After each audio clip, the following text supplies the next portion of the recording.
came out not too badly. Will you do me a favour and just cut that other avocado for me while I'm doing this? Absolutely.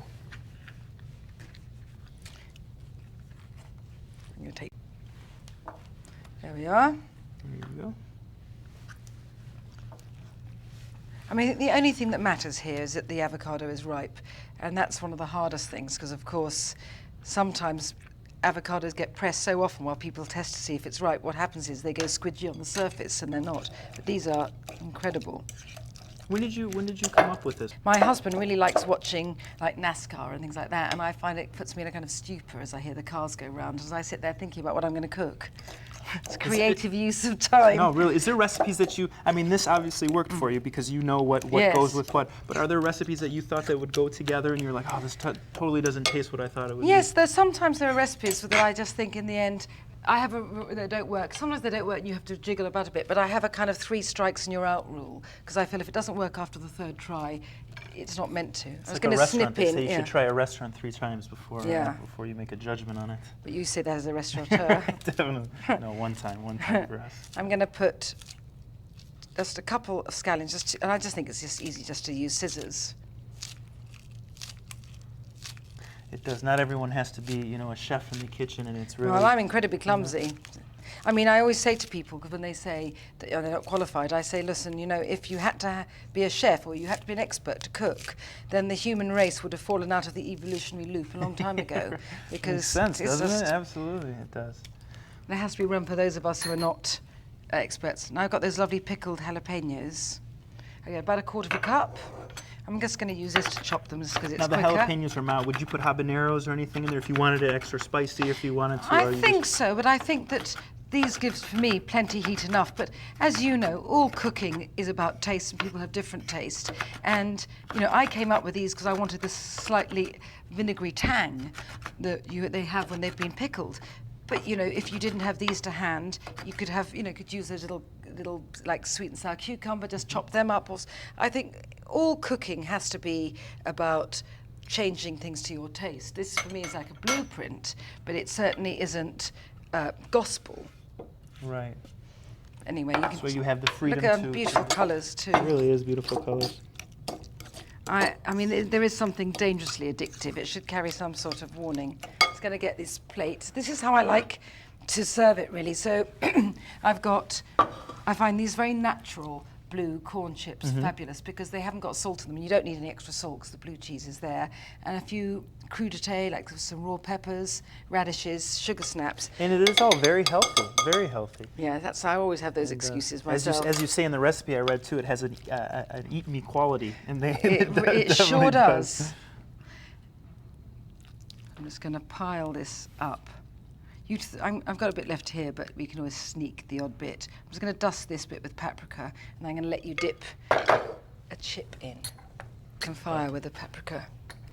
That's I'm going to have to have a bit. I'm sorry, I've been looking forward to this ever since I started squishing the blue cheese.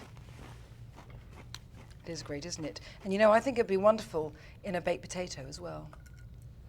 As you saw, it's not cooking, it's just stirring up a bit. If you suddenly found out you were having people over, you would have, this is a really fabulous appetizer, and it's so stress-free, and that's what's important. And yet the same way it lends itself, if you're having supper at home, you have that with a baked potato, and you just put that in the oven. That's a completely full supper. So I think it's the sort of food that lends itself to whatever different occasion, but at no time is it going to make you feel, you know, oh my, I got to cook. I have to say, your husband has it good at home. This and NASCAR, I'd never leave the couch. Definitely. Very nice.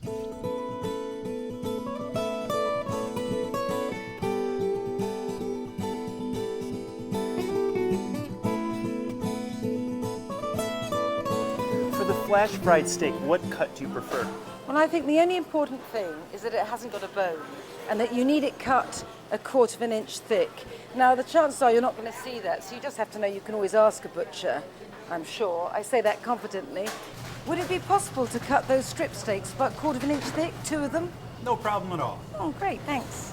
See, that's great. I cook really fast, and in my home, we always call it a minute steak, a minute steak, because that's just too small to be, you can't contemplate it. So these are really twice the size of a minute steak, 1/4 inch, really a minute each side. And then later, when I just squeeze some lemon juice over the pan and a then over the steaks, it means it'll tenderize the meat a bit. Naturally, Just, absolutely. to be fast. Right, right. Nigella, the flash fried steak. This is something that I've been waiting for. Oh, you should look forward to it. But I have to say, it would be nothing without the white bean mash. Because the thing about this is it really is an evening meal on the table within about 3 minutes. I'm just going to put a teeny bit of oil here on the steak pan, and about 1/4 cup of olive oil for the white beans. And it's going to become incredibly fragrant because... Now, do you use white bean because they break down so easily? Yes. Okay. And also because I suppose it's like, I'm not pretending it's mashed potato, but it is that kind of comforting blanket. And the thing is, when you need that sort of comfort, you really haven't got time to be peeling potatoes and then waiting for them to cook and then mashing them. This is pretty well instant, and you can just keep everything in your cupboard. So you can just get these out of a can, then you don't expect they are from a can, okay. and in fact that's what makes them so easy to mash. So you get some very finely grated lemon zest, and I'm just going to take this garlic from you. And you don't cook with too much garlic, really? No, just I here don't. and there, definitely. I don't. I wouldn't. I mean, I've got 1 clove here, but once it becomes difficult for me to grate, I'm going to stop. So it's pretty more like 3/4 of a clove. The lazy person's excuse for why. I grew up on. Excuse If me. you just pass me those white beans. There's something so substantial about this. So really, as you heat up, you just use a wooden spoon and keep pressing the beans in the pan, and they will start mashing. Do you listen to music while you're cooking? No, when you have a lot of children, you're so grateful for peace and quiet that the idea of actually, interfering by putting music on, I don't really. You don't, but I like the human voice a lot, you see, so I like chatting, or I quite like to have the radio on with some sort of talk show. How about a restaurant? I know you don't have, would you ever open a restaurant? Never. One, I'm not equipped. But the thing is, what I love, I like being a home cook. I like cooking for my family, and I like cooking for friends, and I think the idea of it's so different.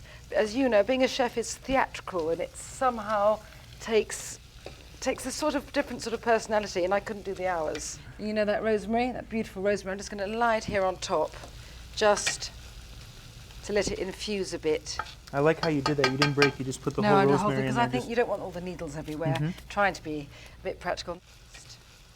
This reminds me, I'm having a little deja vu here. I turned on the TV one night, and you were cooking with Letterman, and you were cooking with oil, and he put his tie in it. Don't that frighten me such a lot. And you kind of pushed him out of the way. You said, "Please get out of the kitchen." I know, and what you didn't see when I was doing it is that not only did it, he had oil everywhere. I thought someone was going to. So I mean, playfulness in the kitchen, as long as it's controlled playfulness, well, if you're right? Letterman, you can get away with it. Right. But had it been my son, I would have given him a clip. Okay, so these really, I think about 90 seconds should do. 90 seconds aside, a minute aside. You can be the time monitor. But as you can see, if you look in here, it's kind of a rough mash. And it's all just so delicious. I mean, to be honest. It is, but visually, it's just so inviting. I mean, you eat with your eyes first, and I mean, right here, it is. Guys, it's not just once you start eating this, I make it such a lot. And it's incredibly quick. I'm making such a mess as usual, but it's incredibly quick. But not only that, it can be altered. So like for more that kind of cozy Sunday evening supper, I make a soft-boiled egg and I just peel it and I just mash it in. That sort of thing. One of the things I can't do in life is poach an egg, so I have to do a boiled one. Look at that, that's perfect. Now you like it more raw. You like your meat on the raw side, definitely. Yes, I do actually. We could almost start plating up with this. So if you give me that red plate. Yes. That's right over there. You're going to have to run right over there, and I'm going to cut this when we do that. I think we could start getting the beans on, don't you? I think so. It's so warm and inviting, this food I here. know. I mean, it really is comfort food. And it's a proper meal. So it's incredibly quick and no effort whatsoever. And you know what? If you had just a regular steak, it wouldn't matter. It doesn't add enormously to the time. Well, it adds a bit to the time, but not in terms of effort. So the quick stir fast with this. There's nothing like mash, is there? I'm just going to sit this in the purely, this is now really purely decorative. You don't need to do it, but it looks so beautiful. And I think, well, you probably know this, I hate waste. So I've used the zest of the lemon, and I feel, having used the zest, I wanted to use the juice. And